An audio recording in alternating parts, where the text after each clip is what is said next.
ইতিমধ্যে আমরা জানতে পেরেছি আমাদের এই দেশের গণশত্রু সন্ত্রাসী সংগঠন ছাত্রলীগকে নিষিদ্ধ করা হয়েছে।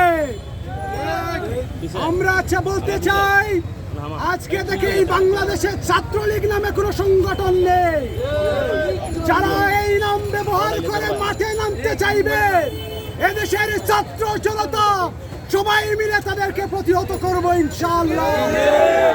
জুলাই আগস্টের গণহত্যার রক্ত এখনো শুকায় নাই, কিন্তু এই ছাত্রলীগ প্রতিটি মুহূর্ত এই দেশকে নিয়ে ষড়যন্ত্র করছে।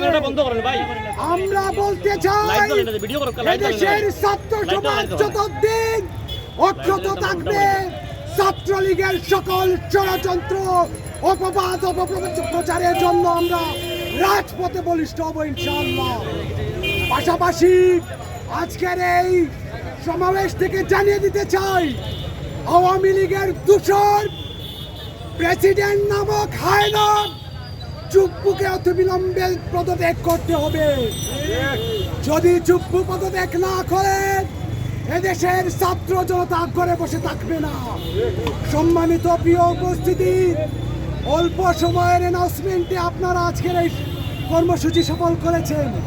আগামী দিনে যে কর্মসূচি থাকবেন, আপনাদের স্বতঃস্ফূর্ত উপস্থিতি কামনা করে আজকের এই কর্মসূচি এখানে সমাপ্তি ঘোষণা করছি।